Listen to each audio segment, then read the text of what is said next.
আসসালামু আলাইকুম প্রিয় দর্শক, আমরা আজকে মানিকগঞ্জ জেলার আগামী ত্রয়োদশ জাতীয় সংসদ নির্বাচনের সম্ভাব্য প্রার্থী তোজাম্মেল হক তুজা ভাইয়ের সাথে কথা বলবো। নিউ দৌলতপুর শিমুলার সম্ভাব্য প্রার্থী মোহাম্মদ তোজাম্মেল হক তুজা ভাইয়ের সাথে তার বিশেষ সাক্ষাৎকারটি আপনারা দেখবেন। আপনি রাজনীতিতে কিভাবে যুক্ত হলেন?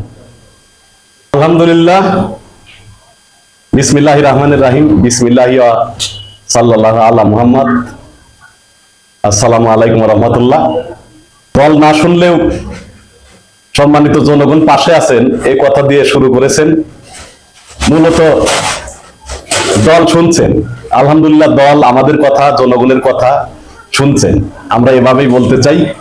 অবশ্যই আমাদের দল বাংলাদেশের একটি জনপ্রিয়, সর্ববৃহৎ দেশপ্রেমিক রাজনৈতিক সংগঠন। আমাদের দল জনগণের কথা অবশ্যই শুনছেন, আমাদের কথা অবশ্যই শুনছেন। স্বাধীনতার ঘোষক শহীদ প্রেসিডেন্ট জিয়াউর রহমান বীরোত্তম এর প্রতিষ্ঠিত বিএনপি, বেগম খালেদা জিয়া, জনাব তারেক রহমানের নেতৃত্বে বাংলাদেশের আর্থসামাজিক রাজনৈতিক আন্দোলনের প্রেক্ষাপটে গুরুত্বপূর্ণ, আপসহীন, ধারাবাহিক দেশপ্রেমিক ভূমিকা রেখে চলছে আমাদের দল।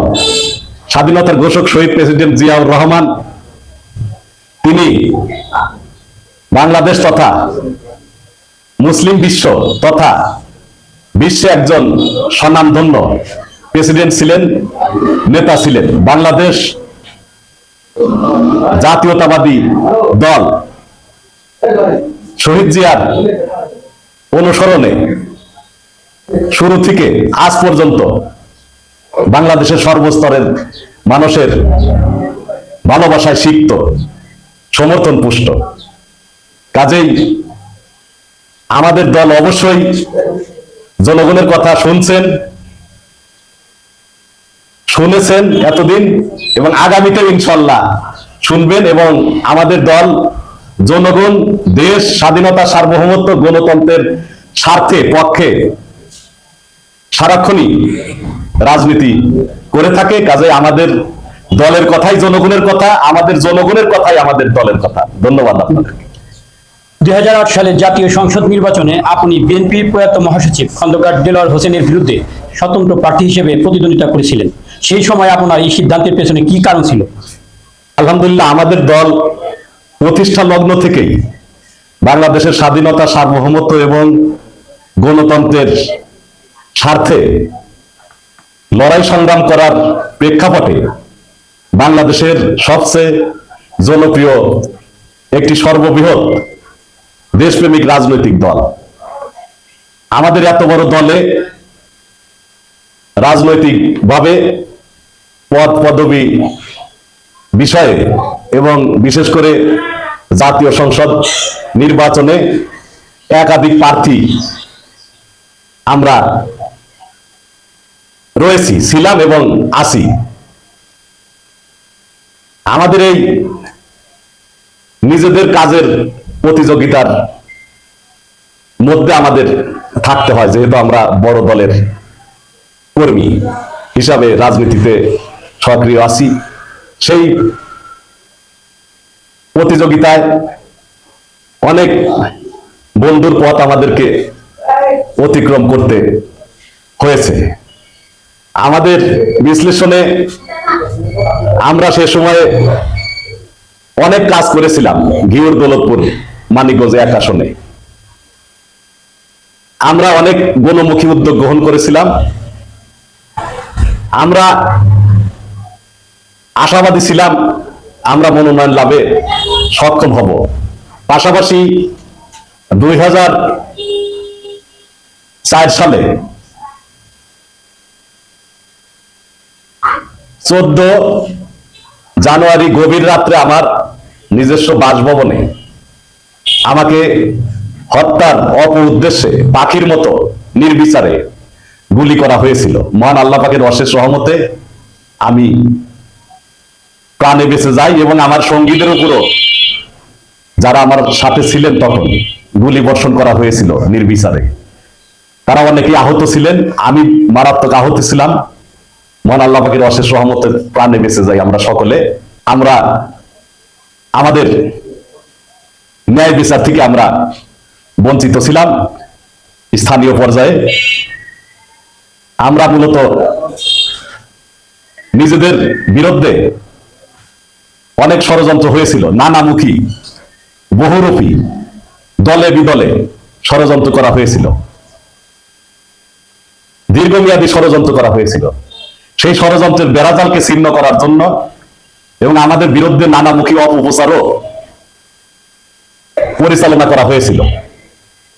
এরকম অপকৌশলগুলোর হাত থেকে নিজেদেরকে রক্ষা করতে আমরা নিজেদেরকে প্রার্থী রূপে সেখানে আবির্ভূত করেছিলাম। আমাদের প্রয়াত বিএনপির মহাসচিব মরহুম খন্দকার দেলোয়ার হোসেন কাকার প্রতি আমাদের বরাবরই শ্রদ্ধার কোনো কমতি ছিল না, কিন্তু রাজনৈতিকভাবে, সামাজিকভাবে, স্থানীয়ভাবে আমাদেরকে নানামুখী ষড়যন্ত্রের বেড়াজাল থেকে মুক্তি পেতে এবং নিজেদেরকে সমাজে ইতিবাচক হিসাবে স্পষ্ট করতে, যেহেতু আমাদের বিরুদ্ধে নানামুখী অপপ্রচার বিদ্যমান ছিল, সেগুলি থেকে নিজেদেরকে রক্ষা করতেই আমরা মূলত তখন স্বতন্ত্র নির্বাচনে অংশগ্রহণ করেছিলাম। সেই অংশগ্রহণ মূলত আমাদের একটি প্রতীকী অংশগ্রহণ ছিল। ধন্যবাদ আপনাকে। তো উপজেলা পরিষদ নির্বাচনে বিএনপির মনোনীত প্রার্থী হিসেবে আপনি চেয়ারম্যান নির্বাচিত হন। নির্বাচিত হওয়ার পর দলীয় কর্মকাণ্ডে আপনাকে সক্রিয় দেখা গেলেও সম্প্রতি সময়ে জেলা বিএনপির দায়িত্বে বা অঙ্গ সংগঠনে আপনার অংশগ্রহণ কমে গেছে, এর পিছে কারণটা কি? আমরা বর্তমানে আমাদের দলের হাইকমান্ডকে অনুসরণ করে, কেন্দ্রকে অনুসরণ করে বিএনপির দেশমাতা গণতন্ত্রের মা আপসীর নেত্রী বেগম খালেদা জিয়া, 3 বারের প্রধানমন্ত্রী, সফল প্রধানমন্ত্রী এবং বাংলাদেশের শান্তি, ঐক্য ও সংহতির প্রতীক, তারুণ্যের অহংকার আমাদের বিএনপির ভারপ্রাপ্ত চেয়ারম্যান জনাব তারেক রহমানের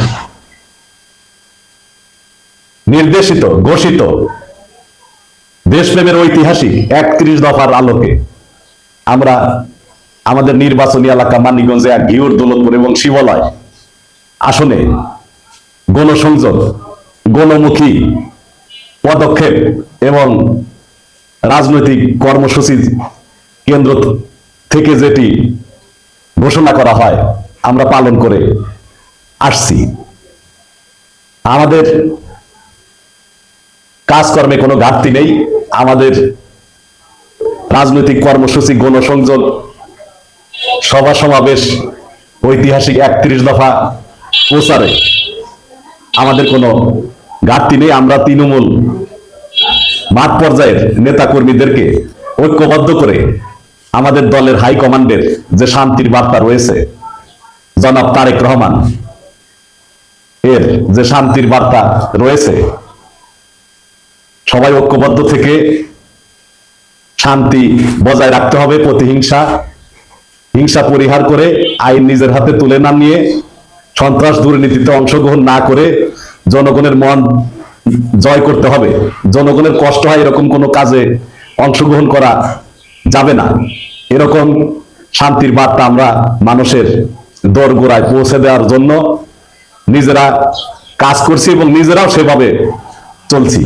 কাজেই আমরা জেলা বিএনপি একটি বৃহৎ রাজনৈতিক পরিবার।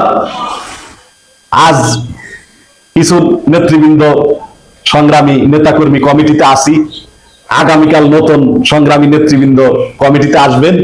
এটাই স্বাভাবিক, এটা আমাদের ধারাবাহিক এবং নিয়মিত প্রক্রিয়া। কাজে আমরা কমিটিতে না থাকলেও আমাদের সামাজিক এবং রাজনৈতিক কর্মসূচিতে কোনো ঘাটতি নেই। ধন্যবাদ। বিষয়, চরাঞ্চলের মানুষের পাশে সবসময় আপনাকে দেখা যায়, এটি কি শুধু রাজনৈতিক দায়িত্ব নাকি আপনার ব্যক্তিগত দায়বদ্ধতা থেকেও এমন কাজ করছেন আপনি? আলহামদুলিল্লাহ, মূলত একজন মানুষ এবং একজন রাজনৈতিক কর্মীকে সংস্কারের মধ্য দিয়ে বড় হতে হয়। একদিনেই অভিজ্ঞতা অর্জন হয় না এবং অল্প দিনেই লক্ষ্য উদ্দেশ্য নিজের মধ্যে নির্ধারণ করা যায় না। তো নিজের বয়স এবং রাজনীতির বয়স দিন দিন বাড়ছে। ইনশাল্লাহ সেই সুবাদেই আমার রাজনীতি এবং সামাজিক অভিজ্ঞতা বৃদ্ধি পাচ্ছে ইতিবাচক ভাবে এবং আমার লক্ষ্য উদ্দেশ্য দিন দিন ইনশাল্লাহ পরিপূর্ণতা লাভ করছে দিন দিন। আমি সামাজিক এবং রাজনৈতিক দায়বদ্ধ থেকে যে রাজনীতি শুরু করেছি, বর্তমানে এবং আগামীতে আমার এই চেতনা ইনশাল্লাহ অনেক শানিত হবে, আরো দৃঢ়তা লাভ করবে। কিন্তু শুরু থেকে আমার একটি ইতিবাচক দৃষ্টিভঙ্গি নিয়ে আমি রাজনীতি শুরু করেছি। সেই আমার ইতিবাচক রাজনৈতিক সামাজিক দৃষ্টিভঙ্গি এখন দিন দিন আরো প্রখরতা লাভ করবে, এটাই স্বাভাবিক। আর আমি ব্যক্তিগতভাবে আমার চর এলাকার প্রতি অতিরিক্তভাবে আমি দুর্বল, সেটিও আমার মধ্যে কাজ করে। রাজনৈতিক সামাজিক দায়িত্ববোধের পাশাপাশি আমি যেহেতু চর এলাকার মানিকগঞ্জের পশ্চিম মানিকগঞ্জের সন্তান এবং নদী ভাঙ্গন কবলিত ছোট বড় নদী দ্বারা বেষ্টিত এলাকার লোক, পশ্চাৎপদ দীর্ঘ অবহেলিত বঞ্চিত এলাকার লোক, আমি আমার সাধারণের আমাদের এলাকাকে নিয়ে যে চিন্তা ভাবনা, যে প্রত্যাশা, আমি সেই প্রত্যাশার অনুযায়ী আমার নিজের চেতনাকে আমি ধারণ করতে চাই এবং সেভাবেই আমি কাজ করার চেষ্টা করি ইনশাল্লাহ। ধন্যবাদ। আপনি কি এখনো বিএনপির সক্রিয় সদস্য? অবশ্যই, মহান আল্লাহ পাকের অশেষ রহমতে আমি অবশ্যই বিএনপির একজন মাঠ পর্যায়ের স্থানীয় সক্রিয় সদস্য। আমার বিরুদ্ধে আগেই বলেছি দলে বিদলে অনেক ষড়যন্ত্র হয়েছে। মহান আল্লাহ পাকের অশেষ রহমতে মানিকগঞ্জ জেলাবাসীর অকুণ্ঠ সমর্থন সহযোগিতা নিয়ে, বিশেষ করে ঘিউর, দৌলতপুর এবং শিবালয় উপজেলাবাসীর অকুণ্ঠ সমর্থন নিয়ে আমি প্রত্যেকটি ষড়যন্ত্রকে আলহামদুলিল্লাহ দৃঢ়তার সাথে মোকাবেলা করেছি এবং কোন ষড়যন্ত্রের মধ্যে আমি দলীয় কর্মসূচি থেকে, রাজনৈতিক সামাজিক কর্মসূচি থেকে আমি সরে যাইনি। আমি সকল অবস্থায় নিজেকে শহীদ জিয়ার একজন পরীক্ষিত সৈনিক, বেগম খালেদা জিয়া, জনাব তারেক রহমানের একজন পরীক্ষিত বিশ্বস্ত হাতিয়ার কর্মী হিসাবে আমি নিজেকে শুরু থেকে আজও পর্যন্ত সমানভাবে রাজনৈতিক সামাজিক কর্মসূচিতে নিজেকে ধরে রাখার চেষ্টায় নিরলস রয়েছি ইনশাল্লাহ। আলহামদুলিল্লাহ, জনগণ প্রতিটি জাতীয় সংসদ নির্বাচন, এমনকি স্থানীয় নির্বাচনে সবসময় পরিবর্তনের প্রত্যাশী থাকে। তো স্বাভাবিকভাবেই আসন্ন জাতীয় সংসদ নির্বাচনকে কেন্দ্র করে বাংলাদেশের জনগণের প্রত্যাশা অন্যান্য জাতীয় সংসদ নির্বাচনের তুলনায় অনেক বেশি এবং নিবিড় এবং স্বতঃস্ফূর্ত। এ কারণে বিগত 17 বছর বাংলাদেশ একটি বৃহৎ কারাগারে পরিণত হয়েছিল। জালিম সরকারের অধীনে স্বৈরাচার সরকারের অপশাসনের কারণে মূলত কুখ্যাত ফখরুদ্দিন মঈনুদ্দিনের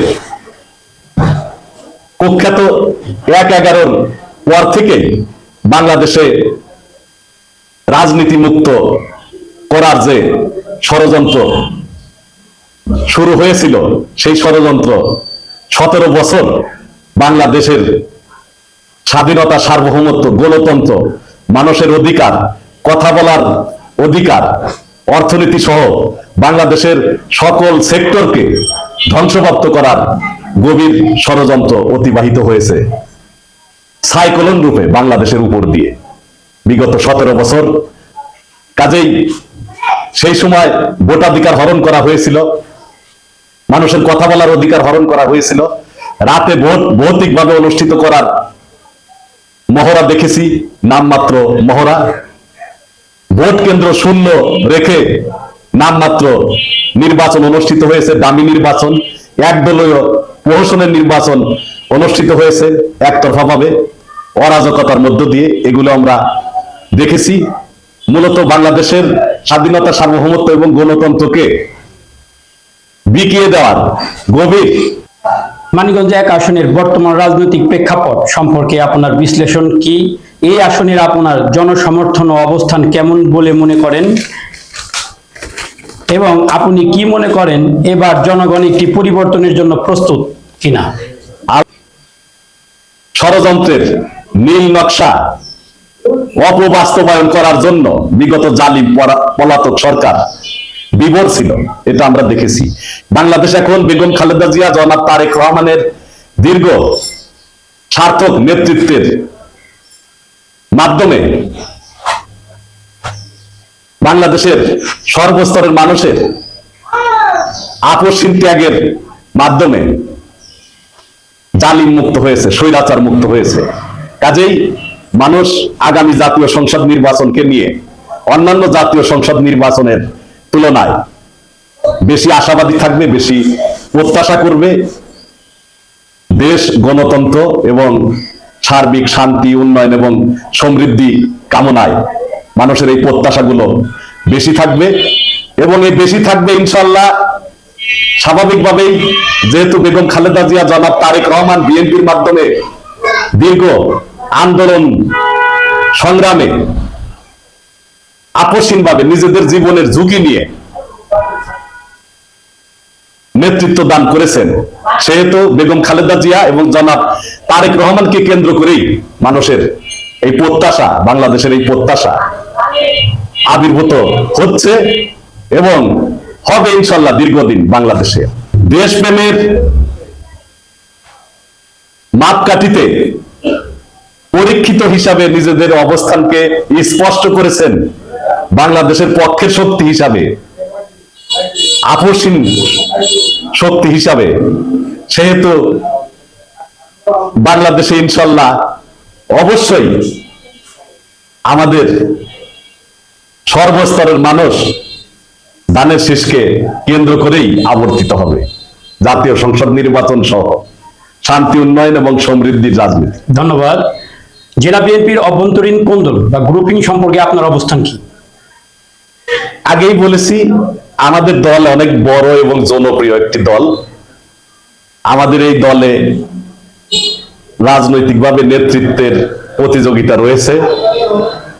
আমি ব্যক্তিগতভাবে মনে করি এটা আমাদের দলে আপনারা নিজেরাও সাক্ষী আছেন, গ্রুপিং এবং অন্তর্দ্বন্দ্বের যে একটি বহিঃপ্রকাশ থাকে, সেই বহিঃপ্রকাশ কিন্তু আমাদের দলে, আমাদের এই জেলা পরিবারে নেতা কর্মীদের রাজনৈতিক এবং সামাজিক গণসংযোগে, কর্মসূচিতে সেটার কোনো দৃষ্টান্ত বা প্রভাব নেই। অর্থাৎ আমাদের দলে রাজনৈতিকভাবে প্রতিযোগিতা রয়েছে, ভালো কাজের প্রতিযোগিতা রয়েছে, গণসংযোগ এবং প্রচার কাজের কর্মসূচির প্রতিযোগিতা রয়েছে, কিন্তু আমাদের দলে প্রতিহিংসার বিষয়টা নেই। প্রকৃত অর্থে হিংসামূলক দ্বন্দ্ব এবং গ্রুপিং এর কোনো অবস্থান আমাদের দলে নেই, এটা আমরা মনে করি। ধন্যবাদ।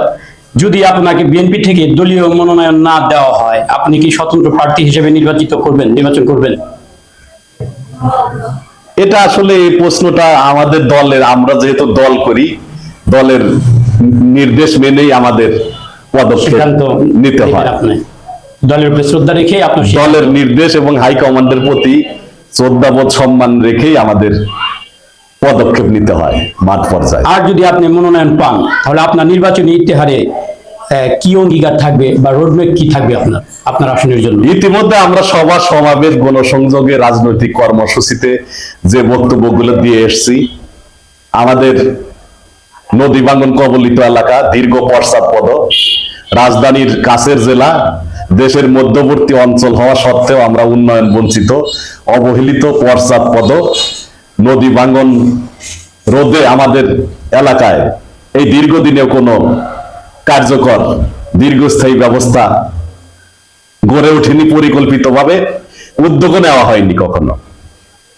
রাস্তাঘাট, শিক্ষা, স্বাস্থ্য, চিকিৎসা, ব্যবসা বাণিজ্য, বেকারত্ব দূর, কলকারখানা স্থাপন, নদী বন্দর স্থাপন এবং কৃষিকাজের সহযোগিতা কিছুই আমাদের অগ্রগতি হয়নি। এবং আমাদের এলাকা নদী ভাঙ্গন কবলিত হওয়ার কারণে রাস্তাঘাটের অবস্থা খারাপ, ব্যবসা বাণিজ্যের অবস্থা খারাপ, শিক্ষা, স্বাস্থ্য, চিকিৎসা অবস্থা খারাপ। এই সার্বিক অচল অবস্থার মধ্যে আমরা দীর্ঘদিন যাবত রয়েছি। কাজে আমাদের প্রথম সমস্যা হচ্ছে নদী ভাঙ্গন। আমাদের এই নদী ভাঙ্গন রোধ করতে হবে, পরিকল্পিতভাবে সরকারি উদ্যোগে নদী শাসন করতে হবে গবেষণা করে। আমরা দুইটি নদীর পার্শ্ববর্তী জেলা, যমুনা এবং পদ্মা, এবং এই দুটি নদীর শাখা নদী দ্বারা আমাদের জেলা বিভিন্নভাবে বেষ্টিত, বলতে গেলে জর্জরিত। আমরা প্রতি বর্ষা মৌসুম আসার প্রাককালে আমাদের ফসলি জমি, বসত ভিটা, বাণিজ্যিক কেন্দ্র, হাট বাজার, শিক্ষা প্রতিষ্ঠান, ধর্মীয় প্রতিষ্ঠান, মসজিদ, মাদ্রাসা এগুলি নদী গর্ভে বিলীন হয়ে যায়। আমাদের কৃষকরা নিজেদের টাকায় অনেক কষ্টে চাষাবাদ করে থাকেন, কিন্তু নদী ভাঙ্গনের কারণে আমাদের সেই ফসল, কাঙ্ক্ষিত ফসল তারা গড়ে তুলতে পারেননি। এভাবে আমাদের কৃষিকাজেও অনেক ব্যাপক ক্ষয়ক্ষতি হচ্ছে। মূলত আমাদের যে চিন্তা এবং আমাদের এলাকাবাসী যেভাবে দীর্ঘদিন যাবত আমরা দিনাতিপাত করছি, তাতে আমাদের এলাকার দেশের মধ্যবর্তী জেলা, রাজধানীর পার্শ্ববর্তী জেলা হওয়া সত্ত্বেও যদি উন্নয়নের সূচকে বিচার করেন, তাহলে আমাদের এই জেলাকে বিশেষ দৃষ্টিভঙ্গিতে রাষ্ট্রের পক্ষ থেকে দেখা উচিত হবে। এবং আমরা রাষ্ট্রের স্বাভাবিক সুবিধা থেকেও বঞ্চিত। আমাদের এলাকায় গ্যাস ব্যবস্থা এখনো প্রতিষ্ঠা পায়নি, বিদ্যুৎ ব্যবস্থা প্রতিষ্ঠা পেলেও সেটা অপুতুল, লোডশেডিং দ্বারা জর্জরিত। কাজেই আমরা সার্বিক দৃষ্টিকোণ থেকেই পশ্চাৎপদ, দীর্ঘ, অবহেলিত এবং উন্নয়ন বঞ্চিত। অনেক নির্বাচন গিয়েছে, জাতীয় সংসদ নির্বাচন সহ স্থানীয় নির্বাচন গিয়েছে, কিন্তু মানুষ অনেক আশাবাদী হয়ে প্রত্যেকটি নির্বাচনে ভোট দান করে থাকেন, কিন্তু মানুষের প্রত্যাশা এখনো পূরণ হয়নি এবং প্রত্যাশা পূরণ হওয়ার দৃষ্টান্ত মানুষ আজও পর্যন্ত পরিলক্ষিত করতে পারেননি। কাজে আমরা রাষ্ট্রের কাছে, সরকারের কাছে ইনশাল্লাহ আমাদের দাবি, আমাদের আওয়াজ, আমাদের এই এলাকাকে উন্নয়ন, শান্তি, সমৃদ্ধির সূচকে বাংলাদেশের অন্যান্য জেলার গড়পড়তার সূচকের তুলনায় আনতে হবে। আমরা বঞ্চিত রয়েছি, প্রকৃত অর্থেই, আক্ষরিক অর্থেই আমরা বঞ্চিত রয়েছি। এটি আমাদের জন্য খুব দুর্ভাগ্যজনক। হয়তো আমরা জাগ্রত ছিলাম না, হয়তো আমরা সচেতন ছিলাম না, যে কোনো কারণেই হোক, যেহেতু আমরা অনেক দুঃখজনক ভাবে পশ্চাৎপদ রয়েছি, সেহেতু আগামী জাতীয় সংসদ নির্বাচনকে কাজে লাগিয়ে, সুযোগ হিসাবে আমরা এই নির্বাচনকে কাজে লাগিয়ে এলাকাবাসীকে ঐক্যবদ্ধ করে আমরা যে সমস্যাগুলো ইতিমধ্যে উল্লেখ করেছি, সেই সমস্যাগুলো আমরা রাষ্ট্র, সরকার এর সহযোগিতায় আমরা সমাধান করার জন্য নিরলসভাবে, আপসহীনভাবে ইনশাল্লাহ ঐক্যবদ্ধ থেকে, দল মত গোষ্ঠী নির্বিশেষে ঐক্যবদ্ধ থেকে আমরা কাজ করব। আরেকটি কথা, নদী ভাঙনের কুফল আমরা ভোগ করে থাকি, কিন্তু বড় নদীর যে সুফল সেটা আমরা ভোগ করতে পারি না। বড় নদীর সুফল যদি আমরা মনে করি, বড় বন্দর গড়ে ওঠার কথা, বড় বাণিজ্যিক কেন্দ্র গড়ে ওঠার কথা নদীকে কেন্দ্র করে, বড় কলকারখানা গড়ে ওঠার কথা নদীকে কেন্দ্র করে, ব্যবসা বাণিজ্যের প্রসার ঘটার কথা নদীকে কেন্দ্র করে, কিন্তু সেটি আমাদের মধ্যে সংগঠিত হয়নি। কাজে আমরা নিবিড় পর্যালোচনায় দেখতে পাচ্ছি নদী ভাঙনের কুফল আমরা বছরের পর বছর ভোগ করছি, কিন্তু সুফল আমরা পাচ্ছি না।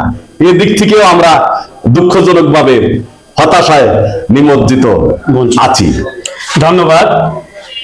দলের দুঃসময়ে আপনি সবসময় মাঠে ছিলেন, আপনার সেই ভূমিকার মূল্যায়ন হয়েছে বলে মনে করেন?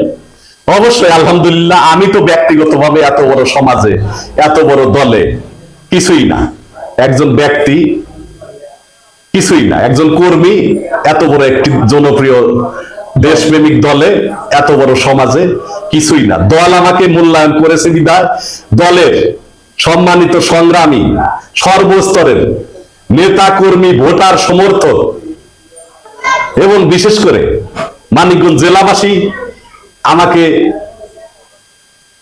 সার্বিক সহযোগিতা দান করেছেন বিধায় আমি আজ আপনাদের সাথে এই পর্যায়ে কথা বলতে মহান আল্লাহ পাকের অশেষ রহমতে সক্ষম হয়েছি। ধন্যবাদ। আমার শেষ প্রশ্ন, আপনি জনগণ ও দলের জন্য কি বার্তা দিতে চান এই সময়?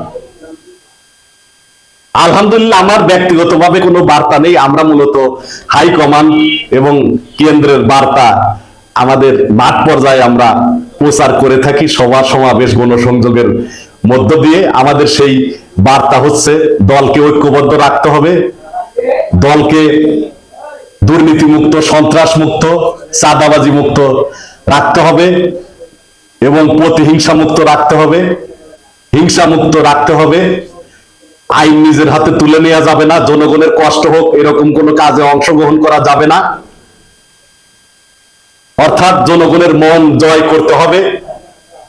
জনগণের মন জয় করে সমাজে জনগণ কিভাবে পরিচালিত হতে চান, কিভাবে দিন যাপন করতে চান, সেটি অনুধাবন করে আমাদের ঐতিহাসিক 31 দফার আলোকে আমাদেরকে অগ্রসর হতে হবে।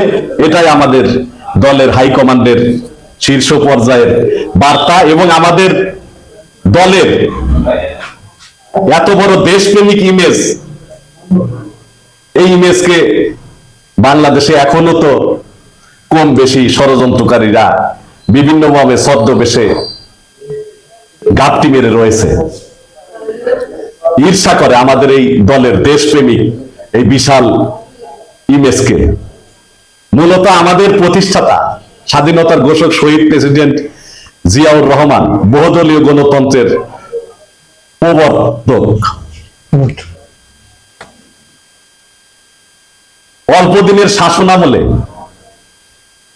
অনেক জনপ্রিয় নেতা ছিলেন বিশ্ব, বাংলাদেশে এবং ইসলামিক রাষ্ট্রে। তিনি ওআইসির প্রতিষ্ঠাতা, বিশ্ব ইসলামিক সংস্থার প্রতিষ্ঠাতা, এবং তিনি ইরাক ইরান যুদ্ধ শান্তিপূর্ণভাবে সমঝোতা করতে সক্ষম হয়েছিলেন মহান আল্লাহ পাকের অশেষ রহমতে। তিনি সৌদি আরবে নিম গাছ বপন করেছিলেন। সেই সৌদি আরবে মরুভূমিতে লক্ষ কোটি নিম গাছ আজ প্রাণের ছোঁয়া দিয়ে যাচ্ছে, সবুজ শীতল ছায়া দিয়ে যাচ্ছে মরুভূমিতে, আরাফার ময়দানে, কাবা শরীফে, মক্কা শরীফে, এই পবিত্র এলাকাগুলোতে। কাজেই স্বাধীনতার ঘোষক শহীদ জিয়ার দল বিএনপি, আমাদের নেতা কর্মী, সমর্থক, ভোটার এবং বাংলাদেশের মানুষ মূলত শহীদ জিয়াকে গভীরভাবে আপনি জানেন, বিশ্বাস করেন, সম্মান করেন, শ্রদ্ধা করেন, আস্থায় রাখেন।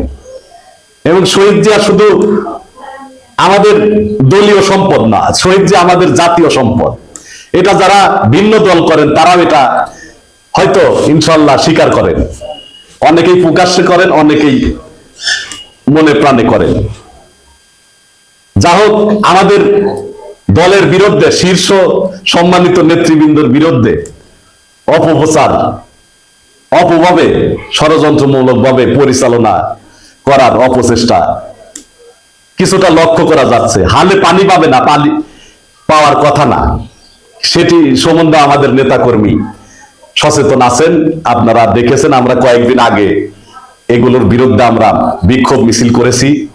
শিবালয় উপজেলার প্রশাসনিক এরিয়া ট্যাপরাতে আমরা সেই বিক্ষোভ মিছিল আমরা অনুষ্ঠিত করেছি।